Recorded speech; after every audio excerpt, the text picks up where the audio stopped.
How you doing, Javi and Donald? I was late this morning, so I thought I'd come early today to make up for it. So anyway, so what's up? Um, Let me check the sound. Can you guys hear okay? And is the video okay?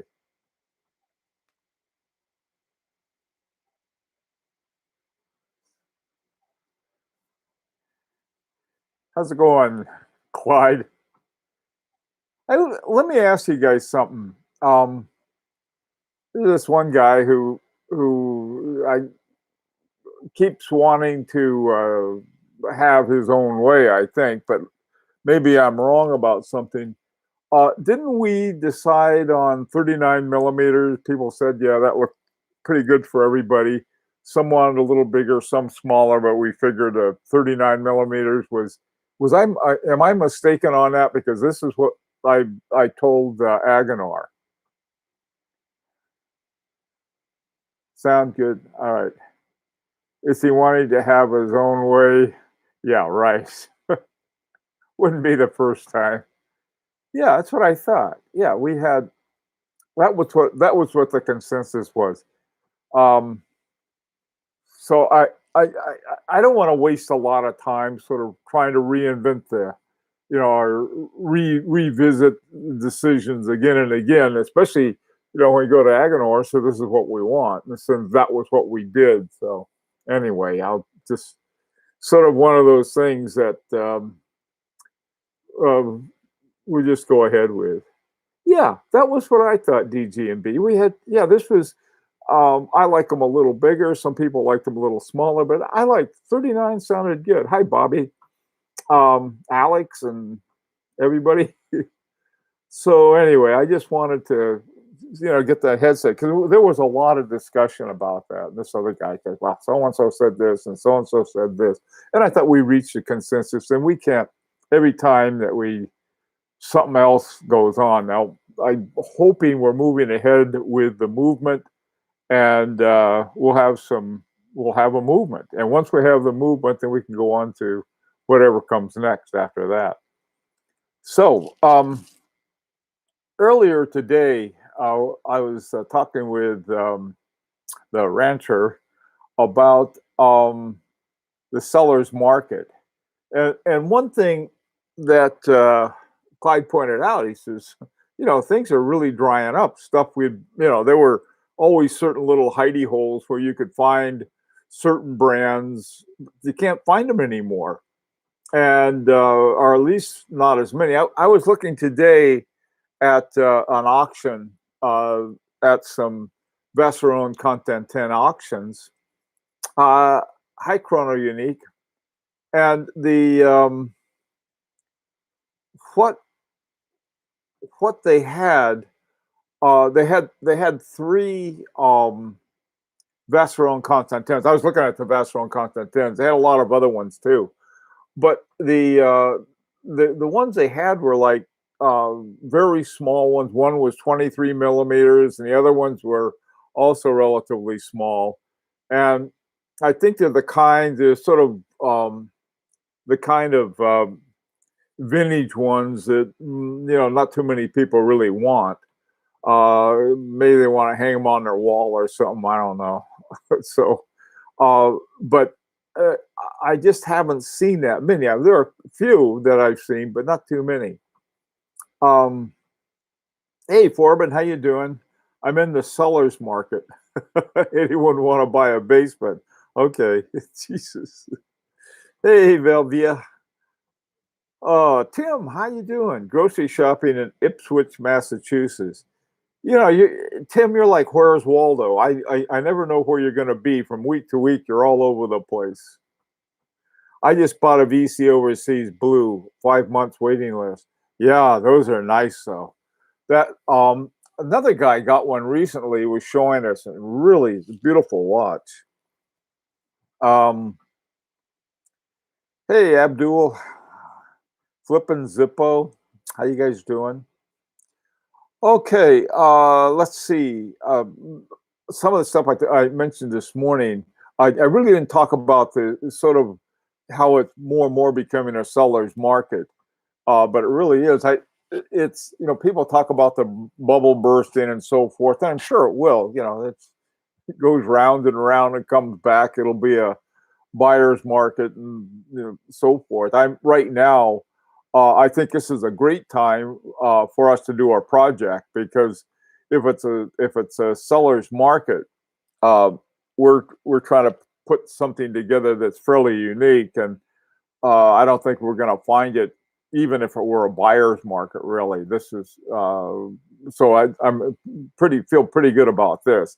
You know, rather than saving my money for something that's not there, I think it's a good idea to have you know, saving it for something that is we're creating ourselves. I think that's sort of fun.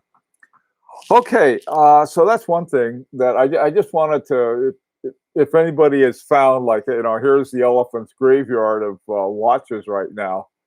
One thing I did notice that was sort of interesting, I noticed that at the Watch Time show in New York in October, that they've added some more companies that are coming, including my watch company for this one, Lang and Heim, is going to be there.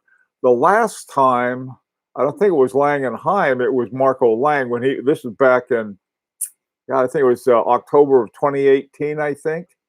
It could have been 2018 or 2017, when I met Marco Lang and interviewed him about using the lower frequency. So they're back again, which I think is sort of cool. And that'd be a group I'd like to talk to. Hi, Mark. How you doing?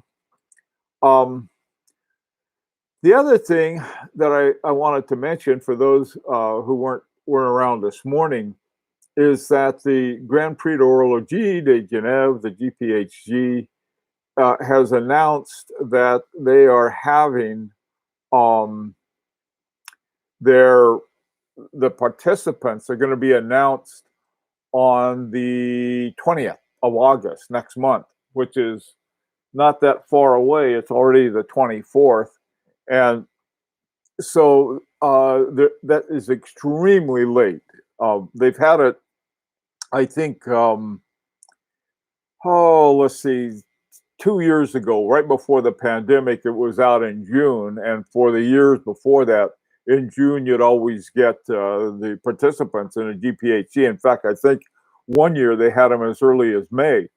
But this year, I guess, you know, there's been so many things, that just massive problems that people have had with getting things done because of the pandemic. So I probably related to that would be my guess. I don't know whether either that or they decided, hey, that's a better time to have it. But so with our contest that we have every year, we're going to have to sort of gear up for, there's going to be the entries, and then there'll be people putting in what they think is going to be the winners, the prize, you know, for, you know, the prizes that we have. This year, I think you're going to have a pretty good watch. It's, I mean, compared to the other ones I've had, they're one of them is pretty nice. That's going to be the first prize. So that's going on. And so anyway, so after the 20th of August, right around there, we'll start it off again. Hey, Andrew, how you doing?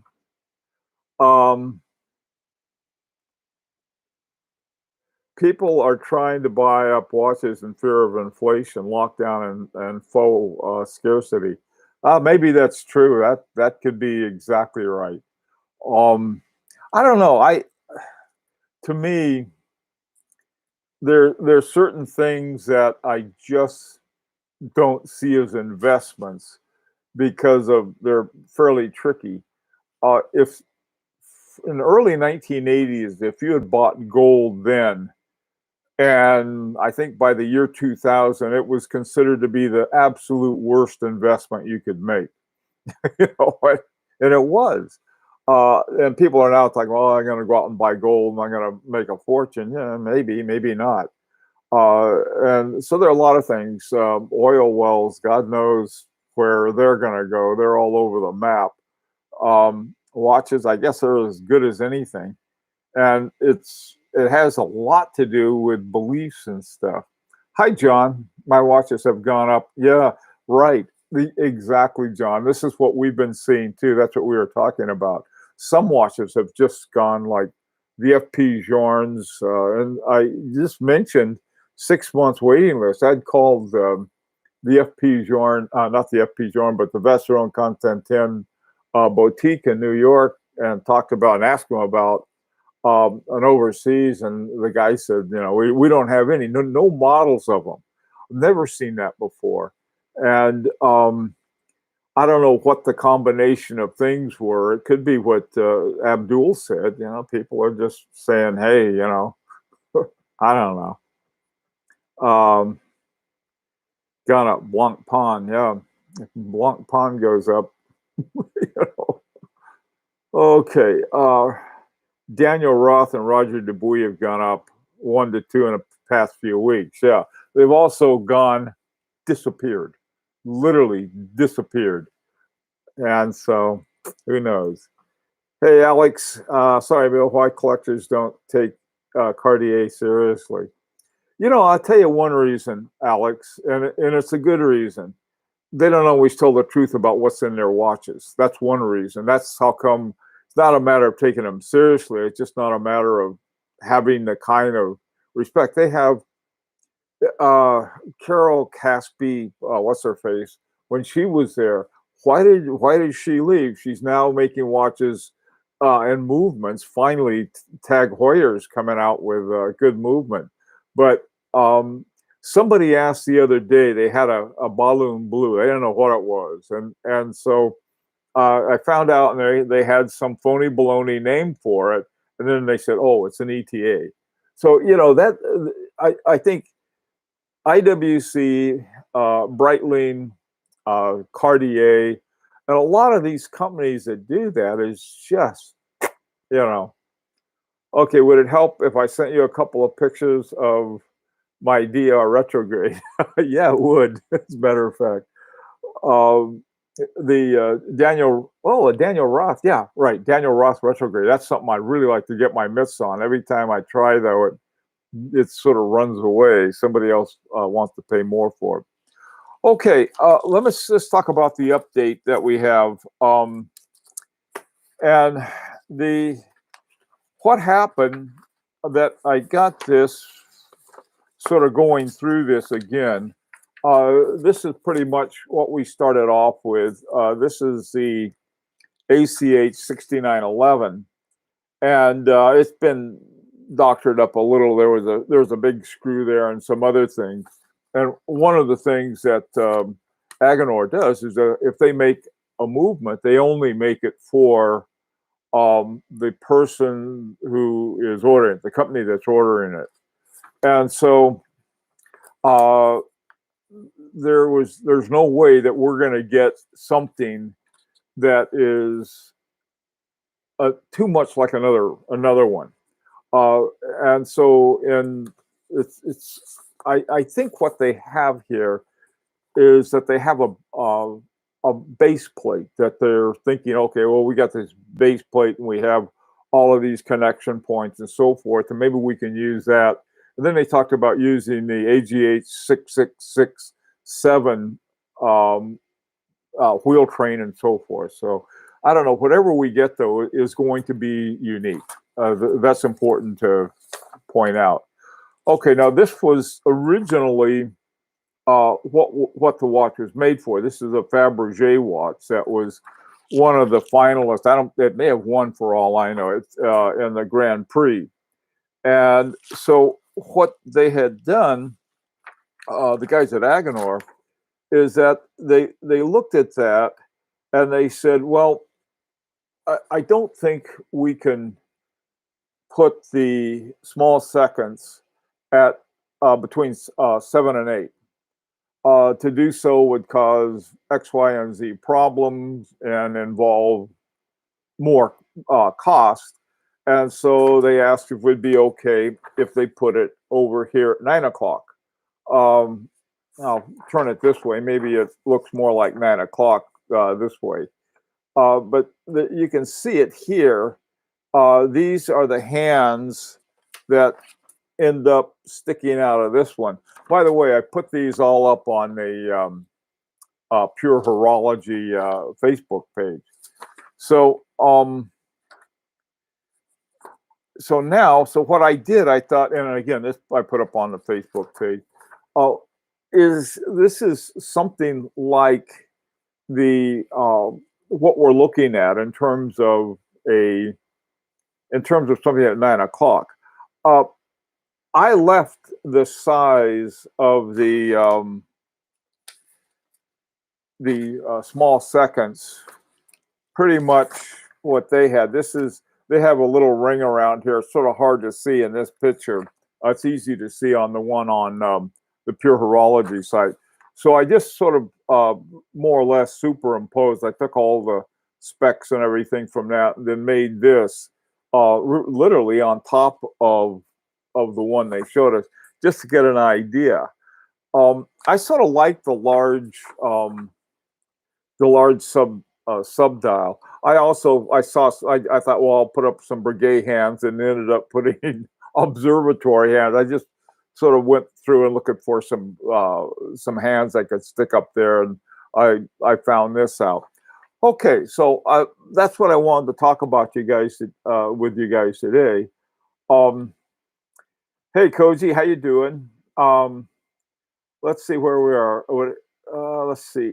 There's a 1-month-old FP Journe Chronomet Blue on Reddit, exchange for 100,000. Yeah, that's I've seen them. I've seen a lot of those actually.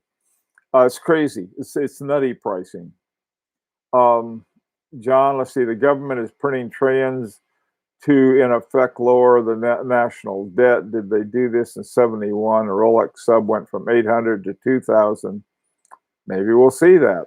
Okay, on eBay, there's a full kit FP Kalpa Hebdo bracelet for 7,500. Well, that's not bad. In fact, that's excellent. Hey, Mark. Okay, EWC dropped the price of 2 FPGs by 5,000 below 100,000 a few days ago. Aha, this has become sort of the Filene's basement of FP Journe blues. Why not get a 6497 if you're going to have a small seconds at 9? Okay. That would certainly be one solution, but I already have one, so I'm all set. I like the 9 o'clock, but 9 numerals should maybe be printed on the sub dial to have the same size. Yeah, I don't know. In terms of, I just picked a font that I thought, well, it's okay font. I'm no artist. I have no artistic. I get together with artists, and they have certain magics about them, and me, it's pretty much by the numbers. But I don't know why. I just sort of like a larger size sub dial. The one here, I don't know if you can see this or not. Probably not. This is on my Friedrich too. You can see that at the bottom. That's a pretty good size one. It sort of knocks out the 6 and clips most of the 4, 5, and the 7. So I was thinking, that would be a nice one to have.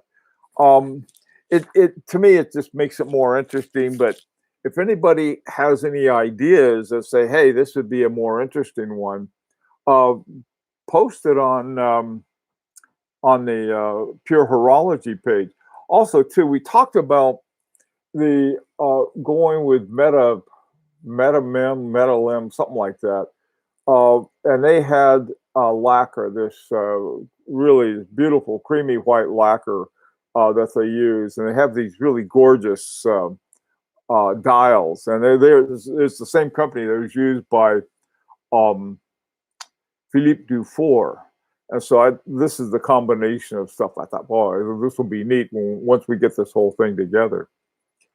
Keep the second sub dial as big as we can. Okay. Hey, Robert, grand seconds is a great layout. Yeah. Now this is one of the things, Robert. I didn't want it to look like the what are they called?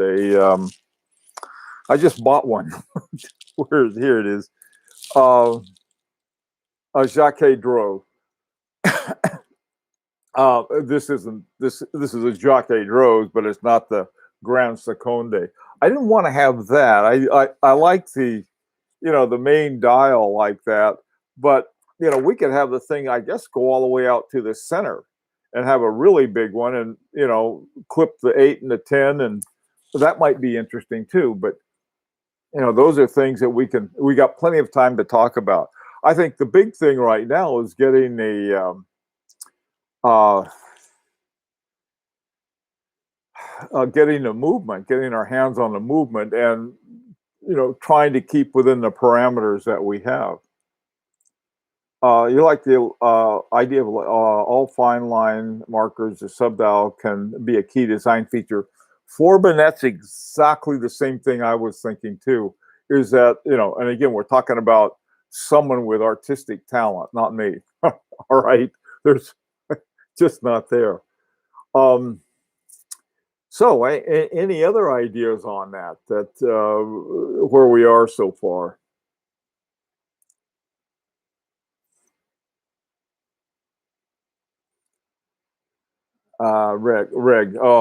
Robert, you're asking about a regulator. Uh, there are all kinds of things that we could put. I had asked about a regulator. I did ask about it because I like regulators, especially on hand wound watches. But they said to do it would be very expensive. It would simply add expenses to it. One of the reasons we sort of backed away from the one that we were dealing with, last year, right in the middle of the pandemic, was they were talking, up towards 7,500 Swiss francs, which is, and when I contacted them this time, I said, listen, we're looking for something between, 4,000 and 4,500 Swiss francs that that we could deal with, that we could handle.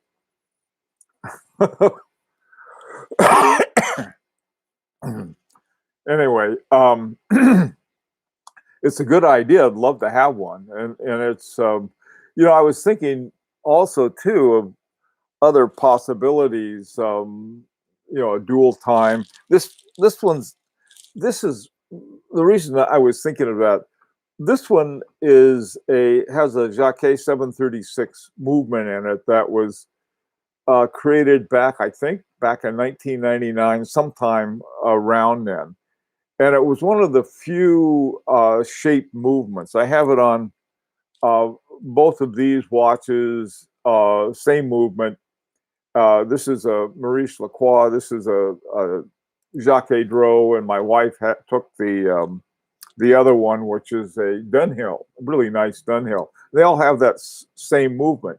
But one of the things that I noticed about the 736 is that they did different things to it. Like on this particular one, they put in a GMT and they put it into a little subdial up here at 12 o'clock. And then there's a pusher over here, and you push in the date.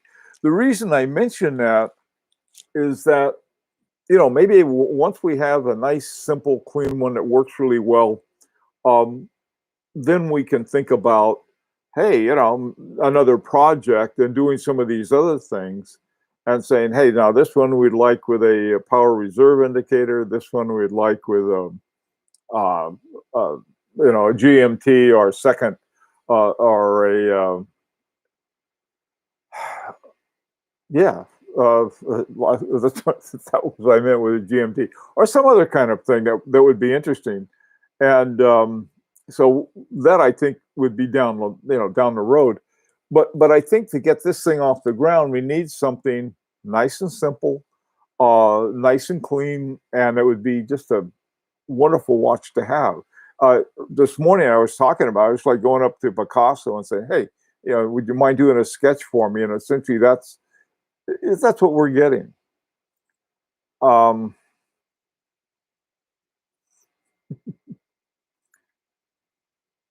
Yeah, the Kalpa Hebdo Madari. That's a really amazing movement. Hey, Saladin, question: who's going to put the watch together? Where is it all done? When it's all done?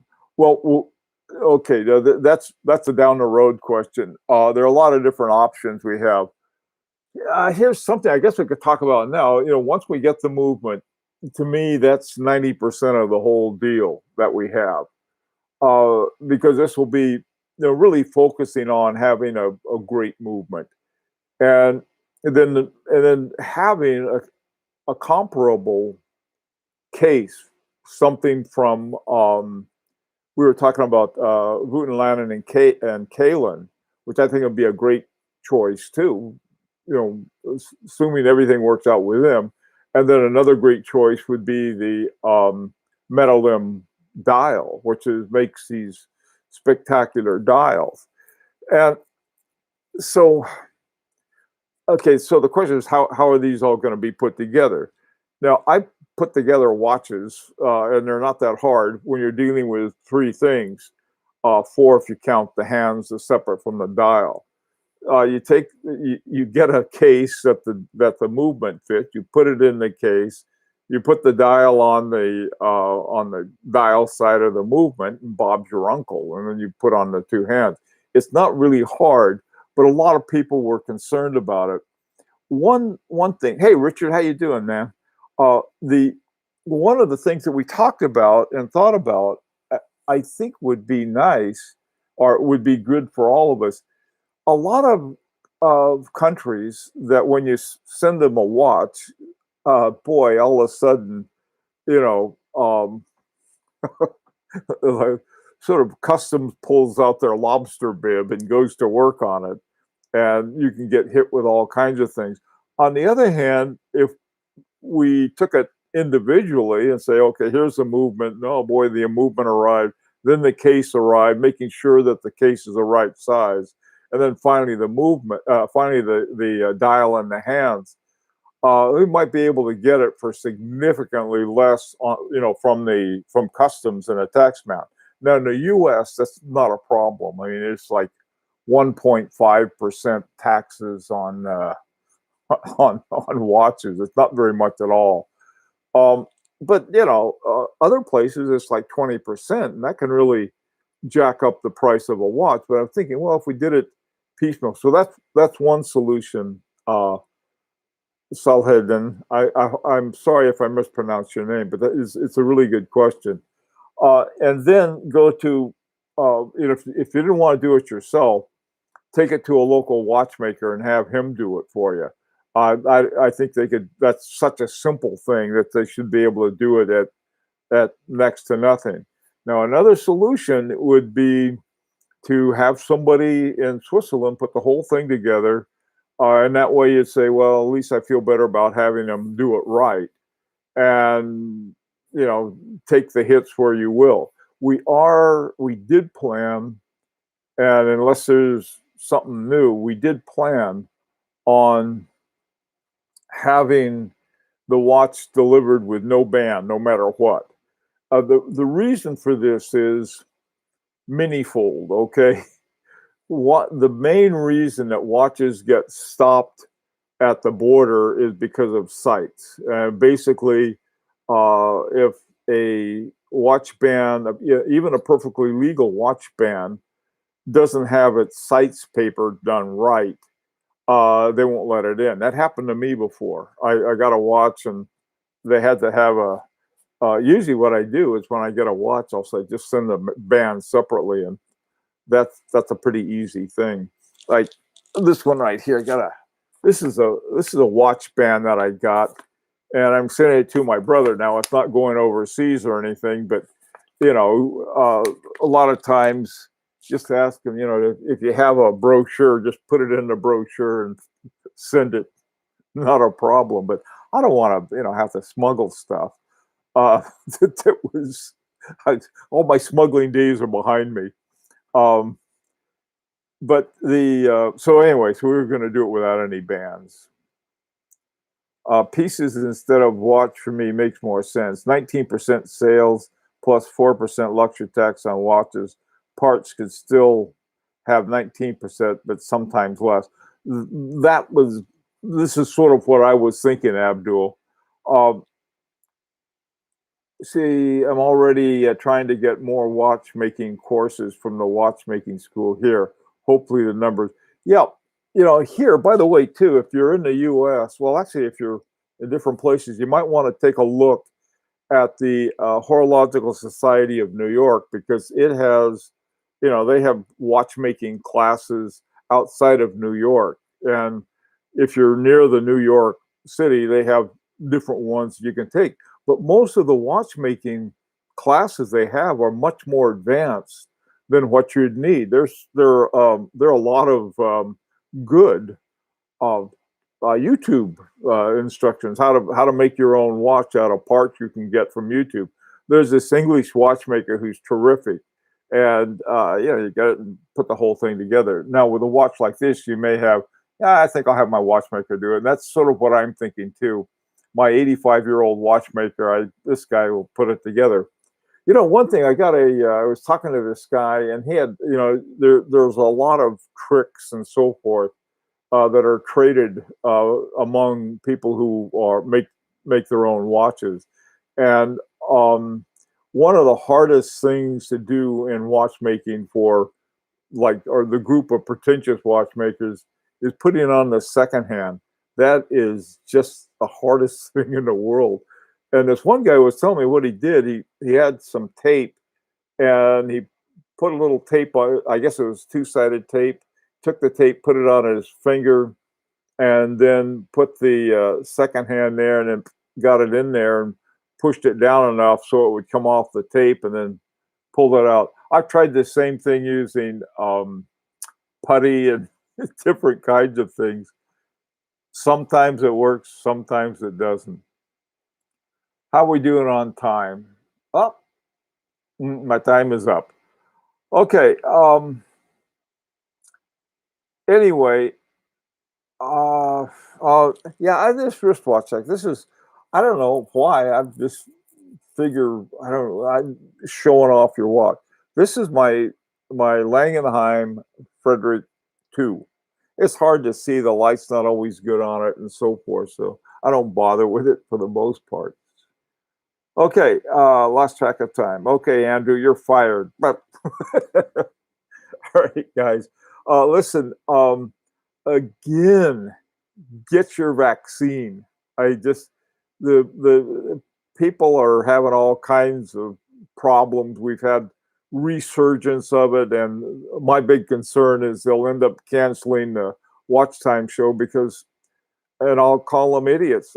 Just people who, oh, I saw this on YouTube by some crackpot who tells you that the vaccine is bad after like 180 million people had it without those kinds of bad things, that this crazy kind of stuff. So get your shots so you can come back next week. Take care, guys. Bye bye.